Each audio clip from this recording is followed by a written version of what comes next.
Officials at the scene estimate 8 people were unaccounted for were unaccounted for. That number might change. 2 have been rescued, 1 without injury, 1 in critical condition. And the search and rescue operation is continued for all those remaining. Everything so far indicates that this was a terrible accident. At this time, we have no other indication, no other reason to believe there was any intentional act here. Our prayers are with everyone involved in this terrible accident and all the families, especially those waiting for the news of their loved one right now. The search and rescue operation is our top priority. Ship traffic in the Port of Baltimore has been suspended until further notice, and we'll need to clear that channel before the ship traffic can resume. It's my intention that the federal government will pay for the entire cost of reconstructing that bridge, and I expect the Congress to support my effort. Before I leave for North Carolina, which I'm going to do in a few minutes, I want to speak briefly about the terrible incident and accident that happened in Baltimore this morning.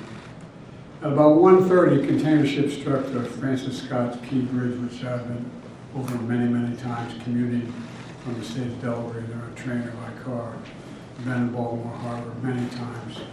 And the bridge collapsed, sending several people and vehicles into the water, into the river. And multiple U.S. Coast Guard units, which were stationed very nearby, thank God, were immediately deployed along with local emergency personnel.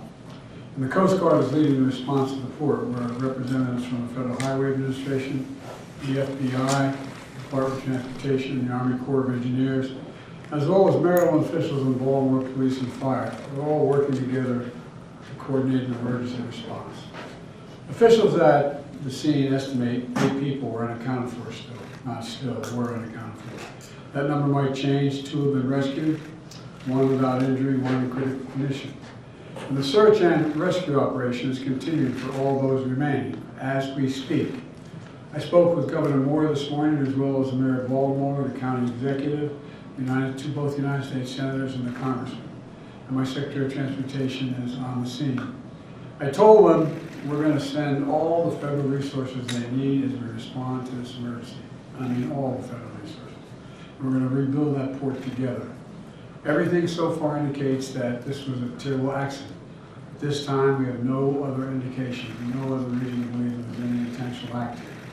Personnel on board the ship were able to alert the Maryland Department of Transportation that they had lost control of the vessel, as you all know and reported. As a result, local authorities were able to close the bridge to traffic before the bridge was struck, which undoubtedly saved lives. Our prayers are with everyone involved in this terrible accident and all the families, especially those waiting for the news of their loved one right now.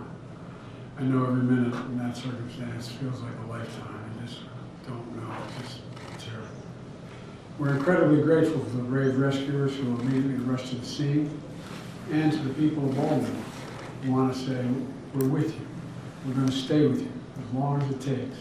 Like the governor said, you're Maryland tough, you're Baltimore strong, and we're going to get through this together. And I promise we're not leaving. Here's what's happening now. The search and rescue operation is our top priority.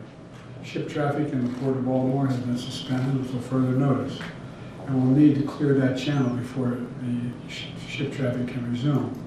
The Army Corps of Engineers is on the spot and is going to help lead this effort to clear the channel.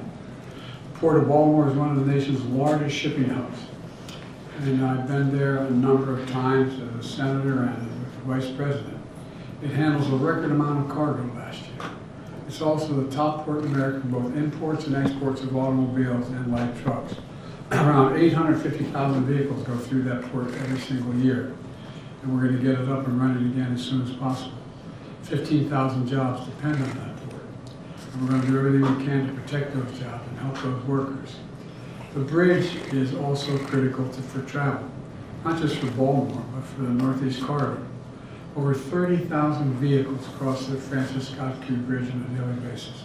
It's virtually, it's one of the most important elements for the economy in the Northeast and the quality of life. My transportation secretary is there now. As I told Governor Moore, I've directed my team to move heaven and earth to reopen the port and rebuild the bridge as soon as humanly possible. And we're going to work hand in hand with the support of Maryland to support Maryland whatever they ask for. We're going to work with our partners in Congress to make sure the state gets the support it needs. It's my intention that the federal government will pay for the entire cost of reconstructing that bridge. And I expect the Congress to support my effort. This is going to take some time. The people of Baltimore can count on us, though, to stick with them at every step of the way until the port is reopened and the bridge is rebuilt. You know, we're not leaving until this job is done. Not leaving until then. So I just want to say God bless everybody everyone harmed this morning and their families. And may God bless the first responders, many who are risking their lives. And the reason I'm not going to take a lot of questions is the remaining issues that are open, and we've got to determine what's going to happen in terms of the rescue mission and the like. But do you plan to go to Baltimore, sir? And if so, how quickly? I do, and as quickly as I can. You said the federal government's also going to pay for the repairs. I'm just curious, this was a ship that appears to be at fault. Is there any reason to believe that the company behind the ship should be held responsible? And then also, that could be, but we're not going to wait till that happens. We're going to pay for it to get the bridge rebuilt and open.